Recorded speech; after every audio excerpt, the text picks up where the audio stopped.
মরিয়া ইসরায়েল এখন হাত পাচ্ছে দেশে দেশে। দাবানলের তাণ্ডবে জ্বলতে থাকা আগুন নেভাতে পুরোপুরি ব্যর্থ নেতানিয়াহুর দেশ সাহায্যের জন্য হাহাকার শুরু করেছে। মার্কিন অস্ত্রে নিরীহ ফিলিস্তিনিদের উপর বড়াই চালানো নেতানিয়াহুর দেশটি যে প্রকৃতির কাছে কতটা অসহায় তার প্রকৃত রূপ বের হয়ে আসছে। গাজায় নরক নামিয়ে আনার হুঁশিয়ারির বিপরীতে এখন সৃষ্টিকর্তা যেন ইসরায়েলের জন্যই খুলে দিলেন নরকের দরজা। ফিলিস্তিনে ইসরায়েলি বাহিনীর হামলা আর বিস্ফোরণ দেখে অ্যালকোহল পান করা ইসরায়েলিরা এখন প্রাণ বাঁচাতে দিক বিদিক পালাচ্ছে। আগুন নেভাতে ব্যর্থ ইসরায়েল আন্তর্জাতিক সাহায্যের জন্য হাহাকার শুরু করেছে। মিত্র দেশগুলোর কাছে আকুতি জানাচ্ছে আগুন নেভাতে সাহায্য করতে। Netanyahu Argentina, Britain, France, Italy, স্পেনের মতো দেশগুলোর কাছে আর্তি জানাচ্ছেন সাহায্য পাঠানোর। নিরস্ত্র ফিলিস্তিনিদের ধ্বংসের জন্য কোটি কোটি ডলার ব্যয় করা নেতানিয়াহু নিজ নাগরিকদের বাঁচাতে ব্যর্থ।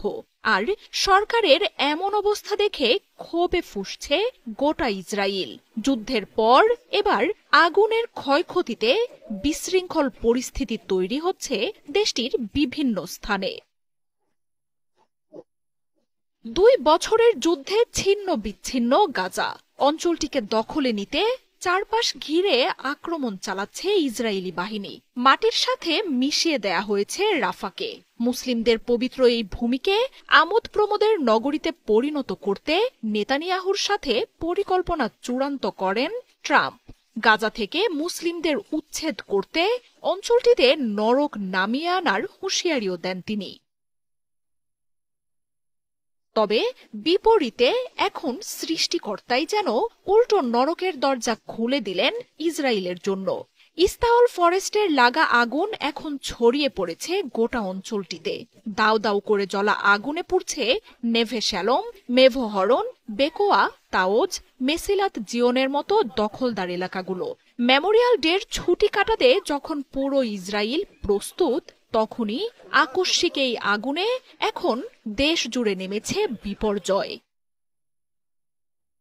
আগুনের তাণ্ডবে পুড়ে যাওয়া বাড়িঘর ছেড়ে পালাচ্ছেন ইসরায়েলিরা, ঠিক যেমন করে নেতানিয়াহুর বাহিনীর আগ্রাসনে রাতারাতি ঘর ছাড়তে হতো ফিলিস্তিনিদের অসহায়ত্ব দেখে অ্যালকোহল পান করা ইসরায়েলিদের এমন অবস্থা দখলদার দেশটির প্রকৃত পরিস্থিতি সামনে আনছে।